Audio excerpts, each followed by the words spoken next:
Oi. Vou começar aqui.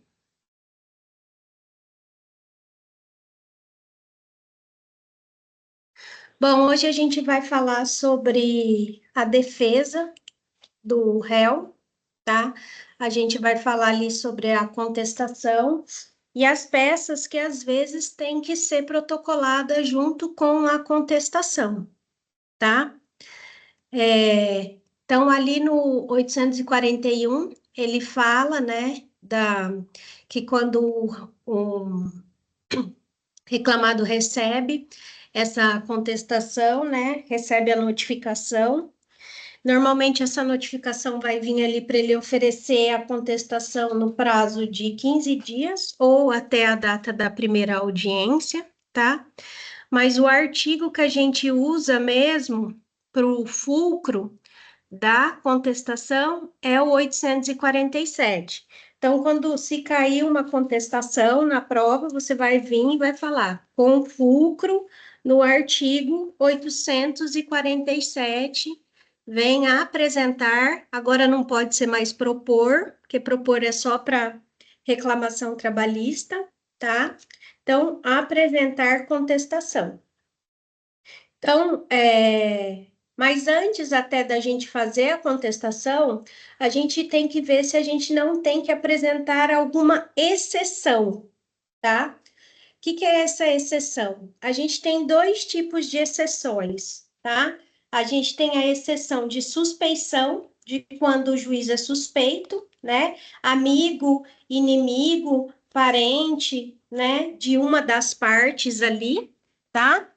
Ou exceção de incompetência. E a incompetência pode ser por conta da matéria, né? Por exemplo, aquilo não é matéria de direito do trabalho, não está lá no artigo 114 da Constituição, ou não é a comarca que deveria estar sendo proposta a ação, tá? Então, a gente tem esses dois tipos de exceção. E as exceções, a de incompetência, o prazo dela é muito curto, tá? É um prazo de 5 dias só, tá? Então, a partir do dia que o réu recebe a notificação, ele já tem que enviar para o advogado verificar essa exceção de incompetência, tanto material, relacionado à matéria, como territorial, relacionado ali aonde a ação deveria ser distribuída. A de suspeição, ela pode ser protocolada em qualquer momento que você, a partir do momento que você tenha tido ciência, né, daquela suspeição do juiz naquele processo, tá? Mas a de incompetência são só 5 dias, tá? Então, você faz uma petição simples ali, tá? Com fulcro no artigo 799, falando se é uma exceção de suspeição ou de incompetência e qual o motivo daquela suspeição ou daquela incompetência, tá? E lembra que essa exceção de incompetência é 5 dias só. A contestação você vai poder juntar, via de regra, até a data da primeira audiência, tá? Então, você já protocola a exceção e aí o juiz vai suspender aquela reclamação trabalhista, tá? Então, às vezes, quando tiver no prazo para você juntar a contestação, o processo nem vai estar mais correndo, porque o juiz já se deu por incompetente ou já se deu por suspeito, né? Então, por isso que o prazo é tão curto, tá? Apresentou a exceção de incompetência ou de suspeição, depois você vai fazer a contestação. Para a prova da OAB, você já tem que fazer as duas peças. Você começa, faz uma, pula umas 2 linhas e já começa e faz a contestação logo em seguida. As duas dirigidas para o mesmo juízo da vara, da onde está acontecendo a situação, tá? Na prática é que a gente acaba juntando diferente, tá? Mas na prova da OAB a gente faz uma e em seguida já faz a outra, tá? Aqui sobre como essa contestação pode ser feita na prática, né? Mas aqui para a gente ela tem que ser feita escrita, né? E a gente também tem ali uma outra peça que pode ser feita junto com a contestação, no mesmo prazo da contestação, que é a reconvenção, tá? A reconvenção é quando o réu também te deve. Então, por exemplo, o empregado saiu da empresa, você não pode descontar mais que 30% do acerto dele, né? E aí ele tá te devendo, porque ele bateu um carro, porque você emprestou dinheiro, ou porque ele quebrou uma peça, alguma coisa nesse sentido.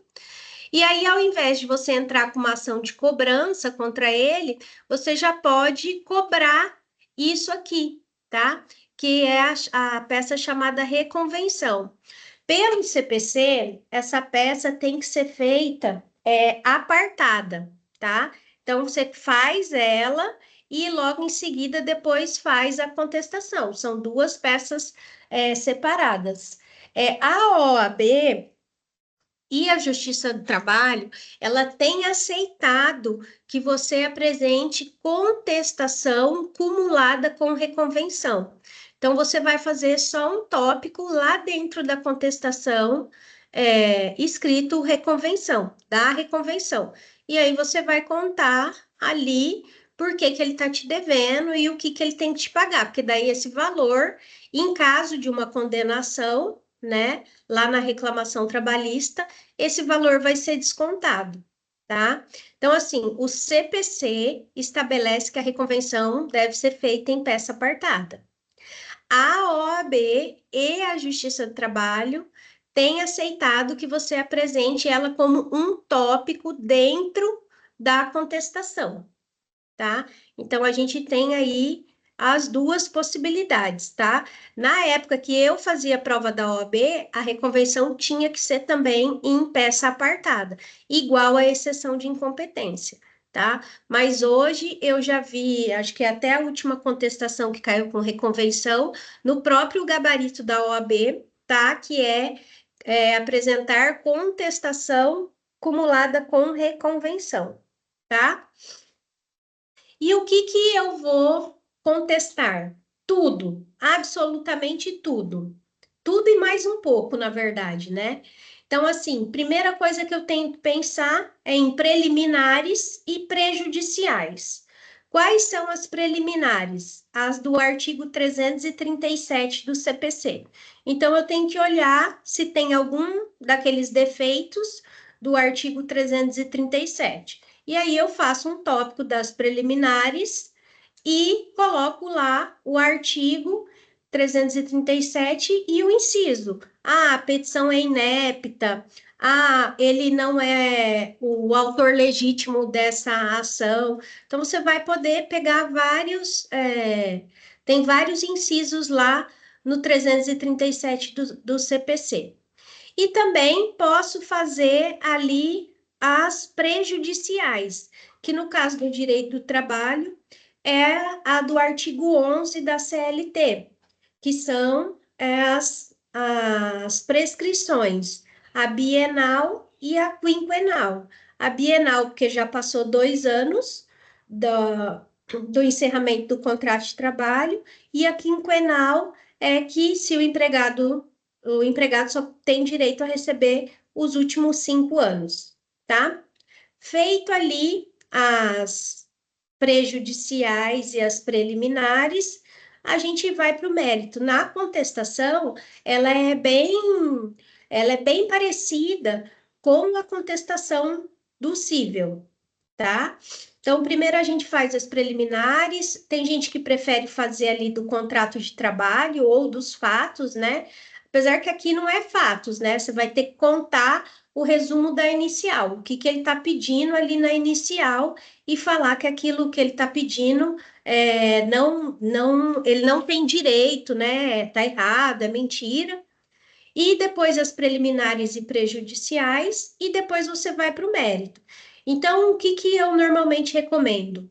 Pega a situação problema ali e já vai anotando tudo, todas as informações que o problema está te dando para você procurar aquilo no índice remissivo da CLT. Então, está falando de hora extra, que ele está pedindo hora extra na inicial, você já anota lá, hora extra.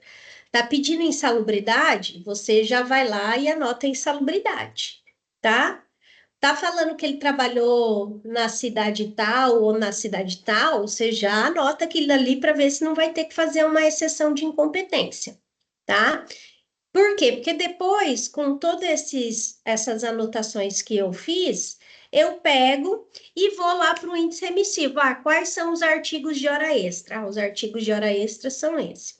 Quais são os artigos de insalubridade? Ah, lá 192, 193. Vou lá para esses artigos, tá? Então, a gente pega o problema e faz essa análise, tá? E ela segue ali o mesmo esquema da contestação do cílio. Então, assim, o que que eu falo? Conteste absolutamente tudo, até pedido de justiça gratuita, se tiver, conteste. Por quê? Porque tudo que você não contestar vai ser dado como confesso, entendeu? O juiz vai entender que o quê? Que é verdadeiro. Então, se ele está pedindo justiça gratuita, que ele está falando que ele não tem condição, é porque realmente ele não tem condição, porque você não falou nada ao contrário. Se ele está falando que você não registrou a carteira dele, se você não fizer um tópico falando, não, eu registrei sim, ó, tá aqui o registro, tá? O que que o juiz vai entender? Que você confessou que você realmente não registrou a carteira dele, tá? Então, isso realmente tem que acontecer. Então, todos os tópicos que tiver na reclamação trabalhista, você tem que fazer na contestação, tá?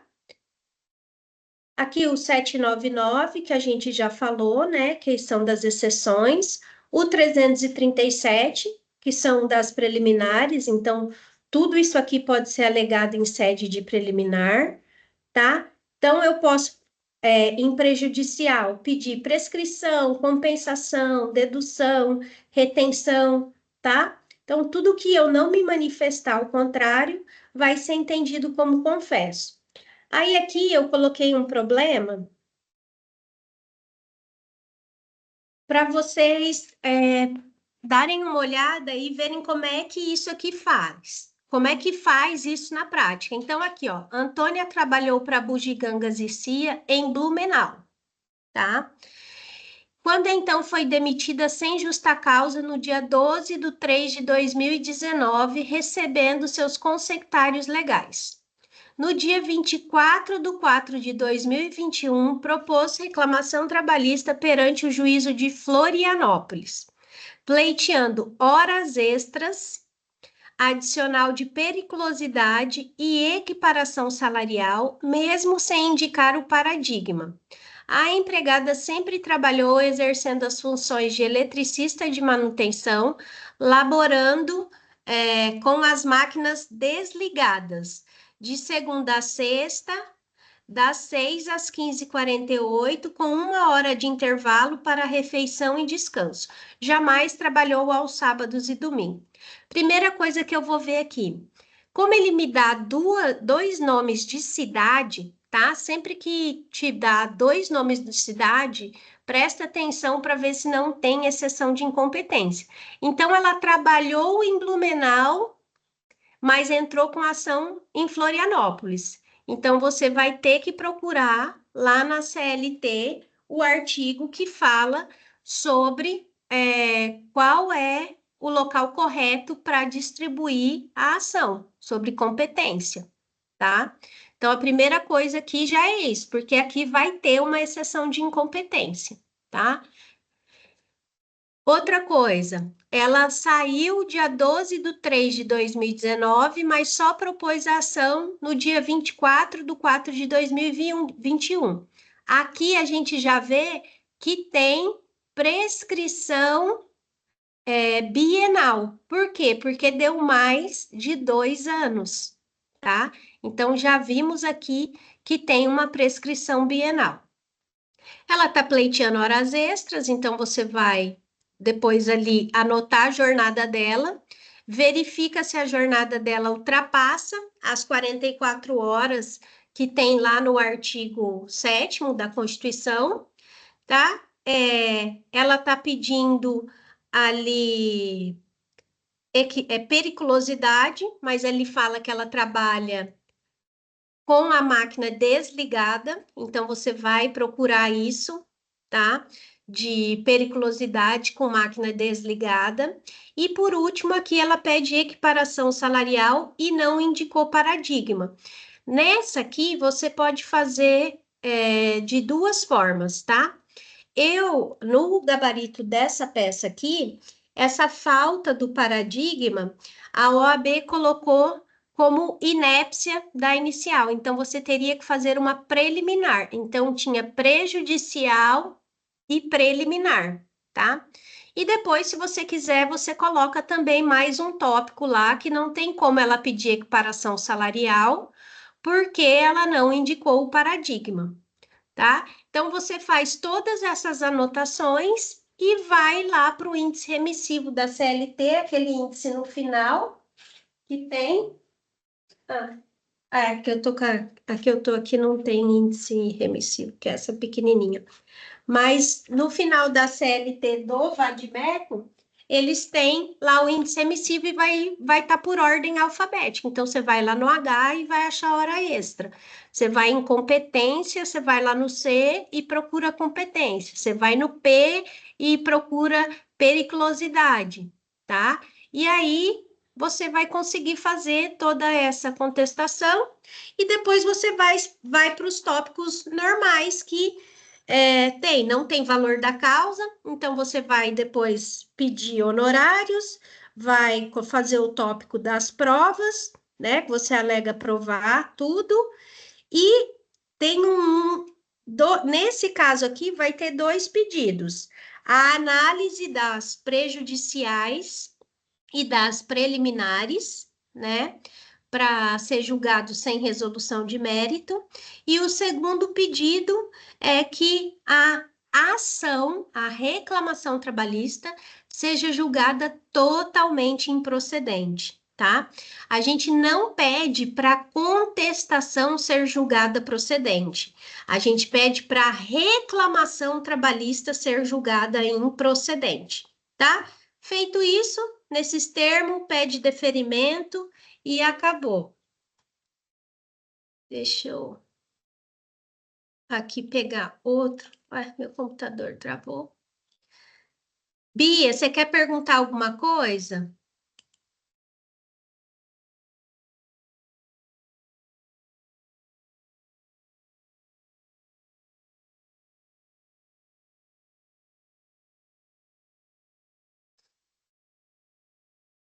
Agora eu vou compartilhar aqui uma reclamação trabalhista, tá? É, e uma contestação para vocês verem como é que ela é feita, tá? Ah, já tá aqui. Então, aqui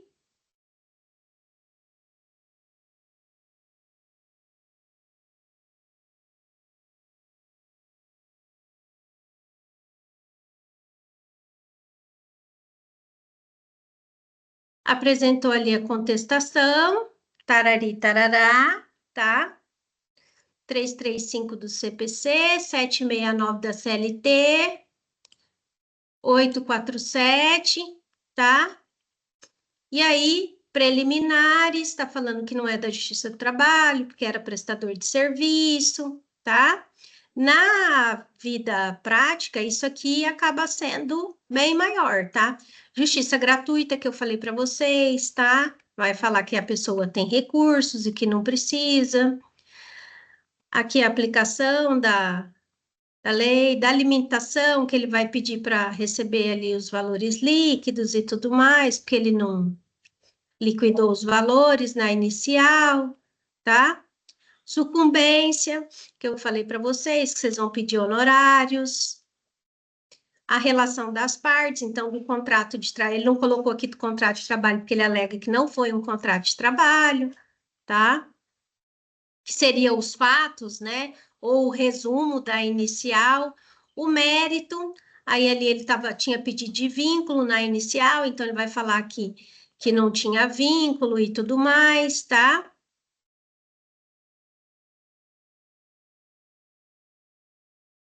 Então, vocês vejam que na vida prática esses tópicos são bem maiores, né?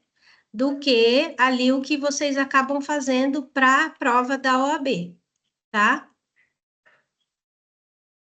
Aí aqui tudo ele vai estar tentando convencer o juiz de que ele não preenchia ali os requisitos do artigo 3º, onerosidade, pessoalidade, tá? A diferença salarial, das verbas rescisórias, das horas extras,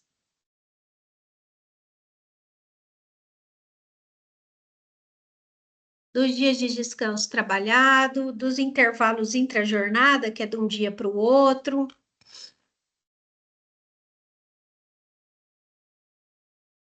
do intervalo interjornada dentro da jornada, né? O DSR sobre as horas extras, o adicional noturno, as multas, né? Dano moral, que não houve acerto, né?